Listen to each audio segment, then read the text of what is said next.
नमस्कार दोस्तों, सुरेखा गुप्ता के चैनल में आप सभी का बहुत बहुत स्वागत है। अभिनंदन है। दिवाली की बहुत बहुत शुभकामनाएं आप सभी को। अब तो छठ पूजा भी आ रही है और उसके बाद फिर हमारी बड़ी दिवाली आएगी। फिर शादियों का सीजन शुरू हो जाएगा। मैं इसी शादी के सीजन के उपलक्ष्य में आप सभी को एक कथा सुनाने जा रही हूँ। मेरी कथा का शीर्षक है परी। वैसे तो मैंने ये कथा 2020 में लिखी थी, जब कोरोना का पीरियड चल रहा था।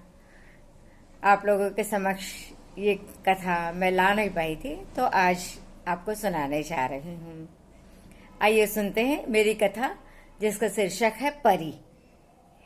बेटा अच्छे कॉलेज से इंजीनियरिंग करके अच्छे पैकेज में बड़ी सी कंपनी में काम करने लगा था। 28 साल पूरे होते होते विनीता जी उस पर शादी के लिए दबाव डालने लगी। बेटे से बार बार अभी नहीं सुनकर विनीता जी निराश हो जाती थी। आखिर वो घड़ी भी आ गई जब बेटे ने हाँ की और कहा, एक लड़की उसे पसंद है, आज शाम आपको उससे मिलवाऊंगा। वो घड़ी भी आ गई जब लड़की के माता पिता और विनीता जी अपने बेटे के साथ होटल में मिले। ये क्या, छोटे कद की सांवली सी? ओह, विनीता जी ने सोचा। पर विधि, जिसे बेटा दिखाने लाया था, आत्मविश्वास से परिपूर्ण थी। पर विनीता जी को पसंद नहीं थी। उन्होंने बेटे से आंखों ही आंखों में नकारात्मक इशारा किया, क्योंकि मन ही मन वो गोरे चिट्टे विशाल के लिए प्यारी सी परी सी दुल्हन चाहती थी।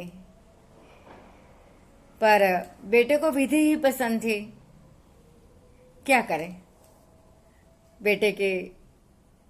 बेटे की पसंद के आगे विनीता जी खुद को हारी हुई मानती थी। शादी हो गई, पर विनीता जी पता नहीं क्यों विधि को कभी कभी नीचा दिखा जाती थी, खासकर उसके रंग को लेकर। विधि समझदार थी और बहुत शांत से लड़की थी। वह समझकर भी चुप रह जाती थी। उसे अपने पर विश्वास था। फरवरी के आखिरी हफ्ते में विशाल किसी प्रोजेक्ट को लेकर 6 हफ्ते के लिए अमेरिका गया था। मार्च के आखिरी हफ्ते में कोरोना के कारण सारी अंतर्राष्ट्रीय उड़ानें बंद कर दी गई। विशाल भी वहीं अमेरिका में रह गया। अब सारा देश बंद हो गया था। अड़ोसी पड़ोसी भी एक दूसरे को देखकर कतराने लगे थे। सिर्फ घर में रहना। गृह सहायिका ने भी आना बंद कर दिया था। सारा काम विधि के ऊपर आ गया था। विनीता जी वैसे भी थोड़ी कमजोर थी, तो विधि ही सारा काम, घर बाहर सबका काम विधि ही देखती थी। एक रात विनीता जी के सीने में तेज दर्द हुआ, तो विधि ने अपने पड़ोस में रहने वाले शर्मा जी को फोन लगाया कि अस्पताल ले चलेंगे क्या। शर्मा जी ने कोरोना के डर से ना कर दिया।